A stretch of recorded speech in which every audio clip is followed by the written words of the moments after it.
I've been living in Los Angeles for 2 years, and I've never been this cold in my life. I will pay anyone here $300 for Gore-Tex gloves. Anybody.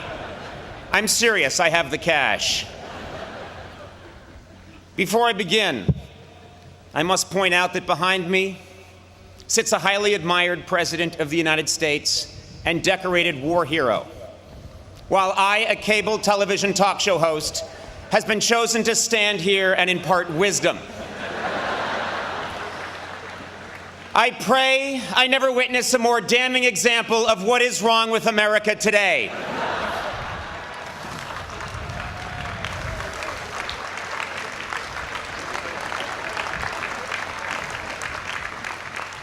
Graduates, faculty, parents, relatives, undergraduates, and old people that just come to these things. Good morning and congratulations to the Dartmouth class of 2011.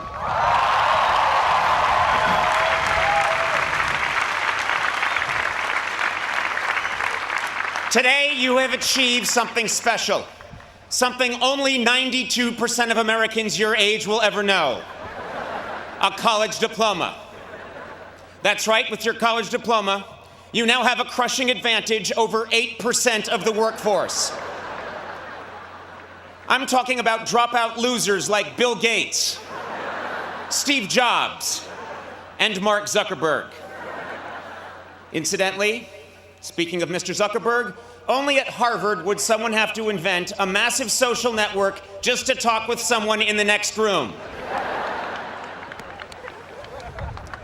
My first job as your commencement speaker is to illustrate that life is not fair. For example, you have worked tirelessly for 4 years to earn the diploma you'll be receiving this weekend. That was great. And Dartmouth is giving me the same degree for interviewing the fourth lead in Twilight. Deal with it. Another example that life is not fair: if it does rain, the powerful rich people on stage get the tent.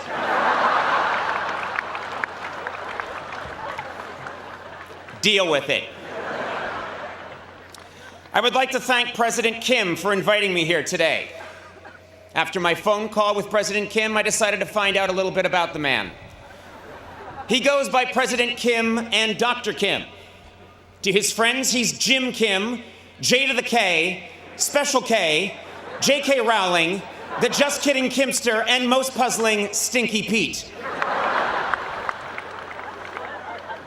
He serves as the chair of the Department of Global Health and Social Medicine at Harvard Medical School, spearheaded a task force for the World Health Organization on global health initiatives, won a MacArthur Genius Grant, and was one of Time Magazine's 100 most influential people in 2006. Good God, man, what the hell are you compensating for?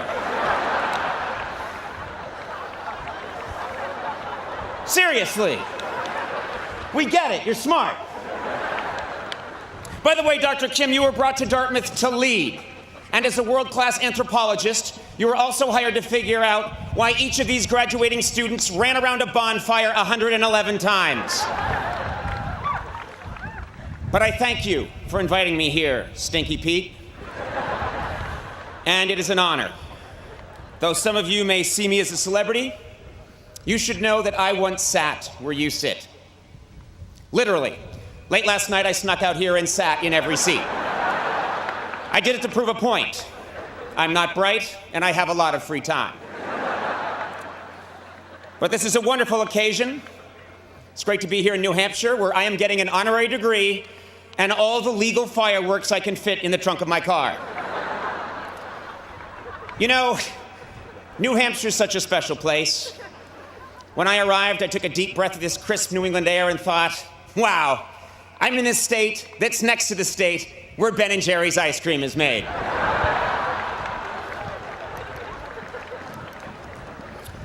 But don't get me wrong, I take my task today very seriously.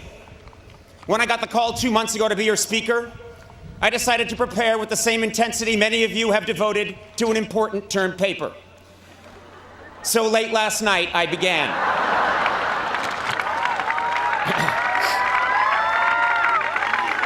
I drank 2 cans of Red Bull, snorted some Adderall, played a few hours of Call of Duty, and then opened my browser.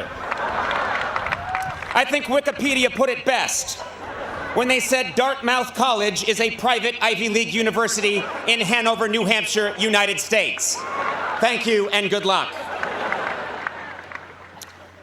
To communicate with you students today, I have gone to great lengths to become well-versed in your unique linguistic patterns. In fact, just this morning, I left Baker Berry with my Trippy Barry to eat a Billy Bob at the Bema when my Flitz to Francesca was blitzjacked by some D-bag on his FSP.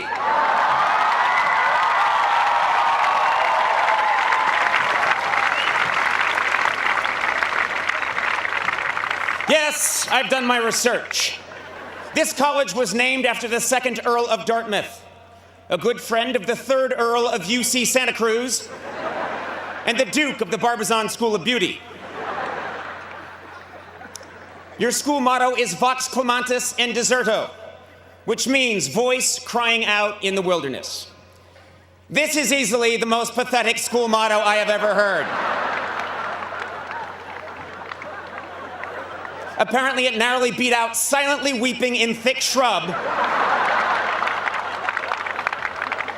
and whimpering in moist sleeve without pants. Your school color is green. And this color was chosen by Frederick Mather in 1867 because, and this is true, I looked it up, quote, it was the only color that had not been taken already. I cannot remember hearing anything so sad. Dartmouth, you have an inferiority complex, and you should not. You have graduated more great fictitious Americans than any other college. Meredith Grey of Grey's Anatomy, Pete Campbell from Mad Men, Michael Corleone from The Godfather. In fact, I look forward to next year's valedictory address by your esteemed classmate, Count Chocula. Of course, your greatest fictitious graduate is Treasury Secretary Timothy Geithner. Man, can you imagine if a real Treasury Secretary made those kinds of decisions?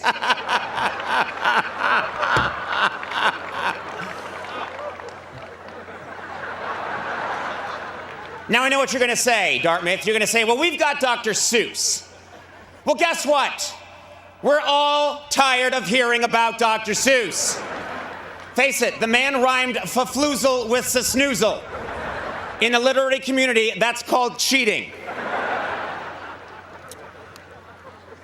Your insecurity is so great, Dartmouth, that you don't even think you deserve a real podium. I'm sorry, what the hell is this thing? It looks like you stole it from the set of Survivor, Nova Scotia. Seriously, it looks like something a bear would use at an AA meeting.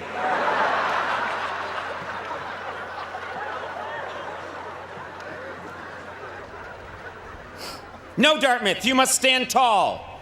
Raise your heads high and feel proud.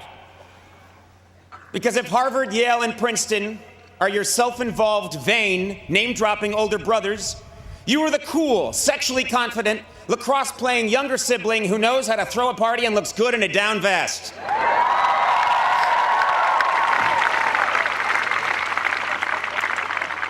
Brown, of course, is your lesbian sister who never leaves her room. And Penn, Columbia, and Cornell, well, frankly, who gives a shit?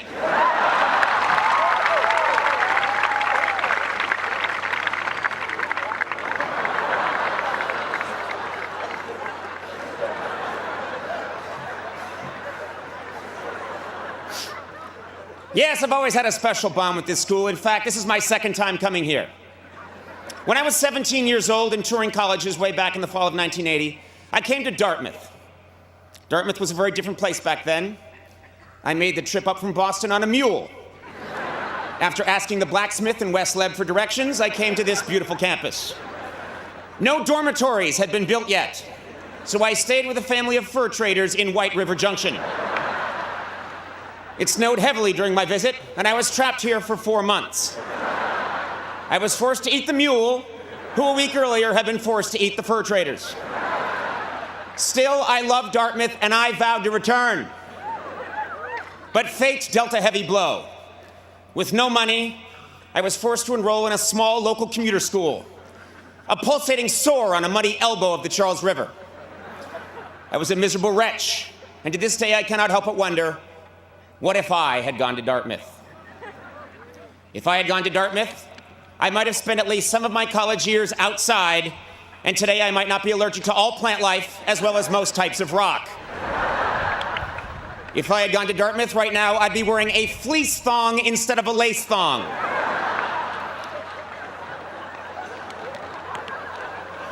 If I had gone to Dartmouth, I still wouldn't know the second verse to Dear Old Dartmouth. Face it, none of you do, you all mumble that part. If I had gone to Dartmouth, I'd have a liver the size and consistency of a beanbag chair. Finally, if I had gone to Dartmouth today, I'd be getting an honorary degree at Harvard. Imagine how awesome that would be.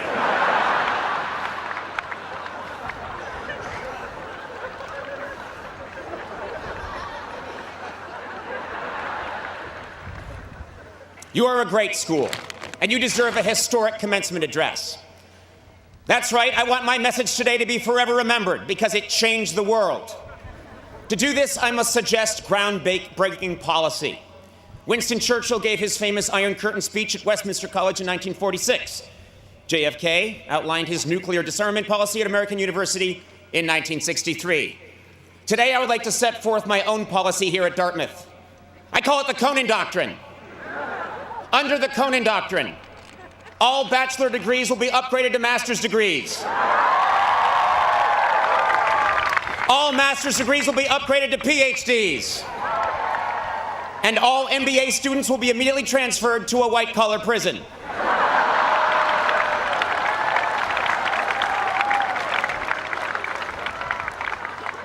Under the Conan Doctrine, Winter Carnival will become Winter Carnival and be moved to Rio. Clothing will be optional, all expenses paid by the Alumni Association. Your nickname, the Big Green, will be changed to something more kick-ass, like the Jade Blade, the Seafoam Avenger, or simply Limezilla. The D-plan and quarter system will finally be updated to the 1/64th system. Semesters will last 3 days. Students will be encouraged to take 48 semesters off. They must, however, be on campus during their sophomore 4th of July. Under the Conan Doctrine, I will reinstate tube stock. And I will punish those who tried to replace it with field stock. Rafting and beer are a much better combination than a field and a beer. I happen to know that in 2 years they were going to downgrade field stock to desk stock. 7 hours of fun sitting quietly at your desk. Don't let those bastards do it. And finally, under the Conan Doctrine, all commencement speakers who shamelessly pander with cheap inside references designed to get childish applause will be forced to apologize to the greatest graduating class in the history of the world, Dartmouth class of 2011 rolls!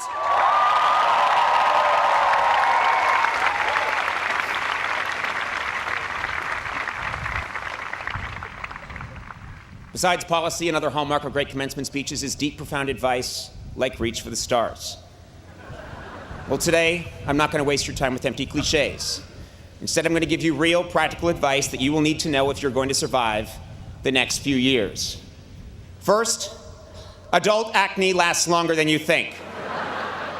I almost canceled 2 days ago because I had a zit on my eye. Guys, this is important. You cannot iron a shirt while wearing it. Here's another one. If you live on ramen noodles for too long, you lose all feelings in your hands, and your stool becomes a white gel. And finally, wearing colorful Converse high tops beneath your graduation robe is a great way to tell your classmates that this is just the first of many horrible decisions you plan to make with the rest of your life. Of course, there are many parents here, and I have real advice for them as well. Parents, you should write this down. Many of your children, you haven't seen them in 4 years. Well, now you're about to see them every day when they come out of the basement to tell you the Wi-Fi isn't working. If your child majored in fine arts or philosophy, you have good reason to be worried. The only place they are now really qualified to get a job is ancient Greece. Good luck with that degree. The traffic today on East Wheelock is going to be murder, so once they start handing out diplomas, you should slip out in the middle of the K's. And I have to tell you this, you will spend more money framing your child's diploma than they will earn in the next 6 months. It's tough out there, so be patient. The only people hiring right now are Panera Bread and Mexican drug cartels. Yes, you parents must be patient because it is indeed a grim job market out there. One of the reasons it's so tough finding work is that aging baby boomers refuse to leave their jobs. Trust me on this.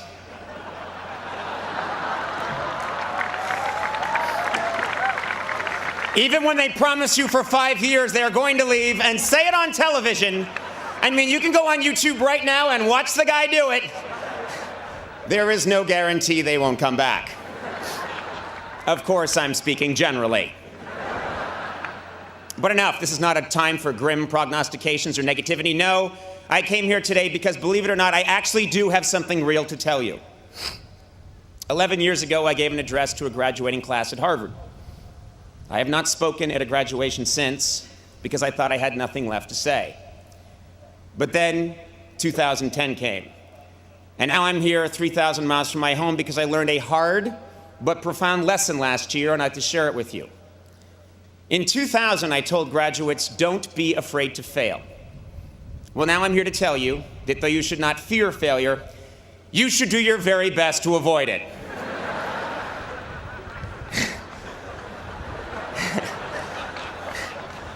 Nietzsche famously said, whatever doesn't kill you makes you stronger. What he failed to stress is that it almost kills you. Disappointment stings, and for driven, successful people like yourselves, it is disorienting. What Nietzsche should have said is, whatever doesn't kill you makes you watch a lot of Cartoon Network and drink mid-price Chardonnay at 11 in the morning. Now, by definition, commencement speakers at an Ivy League college are considered successful.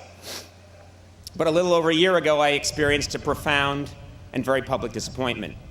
I did not get what I wanted, and I left a system that had nurtured and helped define me for the better part of 17 years. I went from being in the center of the grid to not only off the grid, but underneath the coffee table that the grid sits on, lost in the shag carpeting that is underneath the coffee table supporting the grid. It was the making of a career disaster and a terrible analogy. But then something spectacular happened. Fog-bound, with no compass and adrift, I started trying things. I grew a strange cinnamon beard. I dove into the world of social media. I started tweeting my comedy. I threw together a national tour. I played the guitar.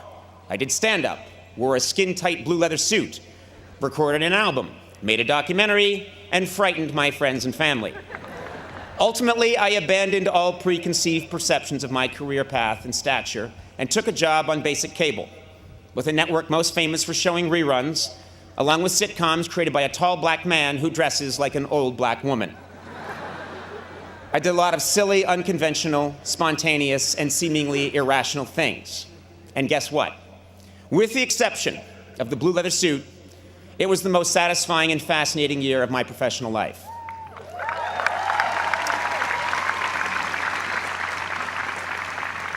To this day, I still don't understand exactly what happened, but I have never had more fun, been more challenged, and this is important, had more conviction about what I was doing. How could this be true? Well, it's simple. There are few things more liberating in this life than having your worst fear realized. I went to college with many people who prided themselves on knowing exactly who they were and exactly where they were going. At Harvard, 5 different guys in my class told me they would one day be president of the United States. 4 of them were later killed in motel shootouts. The other ones briefly hosted Blue's Clues before dying senselessly in yet another motel shootout. Your path at 22 will not necessarily be your path at 32 or 42. One's dream is constantly evolving, rising and falling, changing course. This happens in every job, but because I have worked in comedy for 25 years, I can probably speak best about my own profession. Way back in the 1940s, there was a very, very funny man named Jack Benny. He was a giant star, easily one of the greatest comedians of his generation. And a much younger man named Johnny Carson wanted very much to be Jack Benny.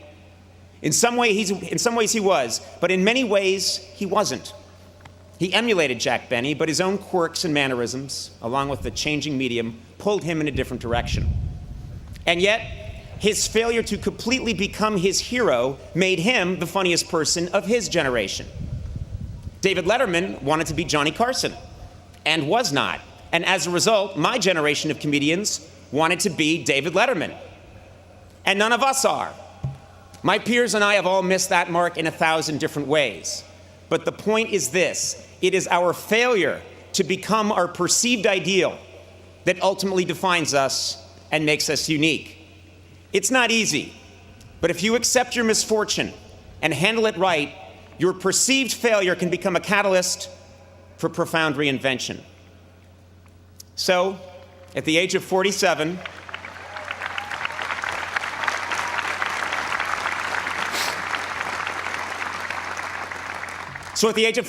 after 25 years of obsessively pursuing my dream, that dream changed. For decades in show business, the ultimate goal of every comedian was to host The Tonight Show. It was the holy grail. And like many people, I thought that achieving that goal would define me as successful. But that is not true. No specific job or career goal defines me, and it should not define you.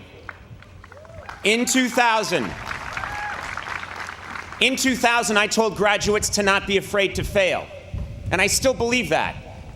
But today I tell you that whether you fear it or not, disappointment will come. The beauty is that through disappointment you can gain clarity, and with clarity comes conviction and true originality.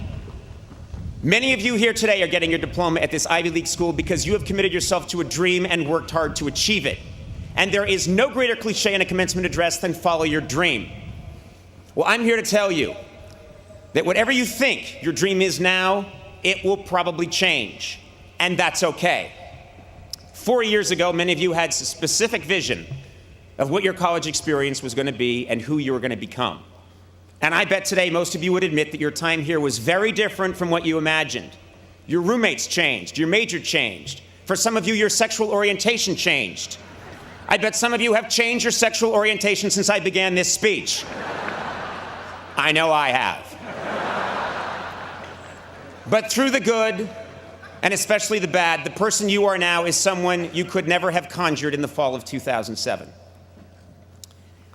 I've told you many things today, most of it foolish, but some of it true. I'd like to end my address by breaking a taboo and quoting myself from 17 months ago.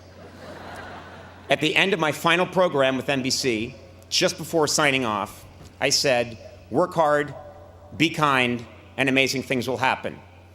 Today, receiving this honor and speaking to the Dartmouth class of 2011 from behind a tree trunk, I have never believed that more. Thank you very much and congratulations.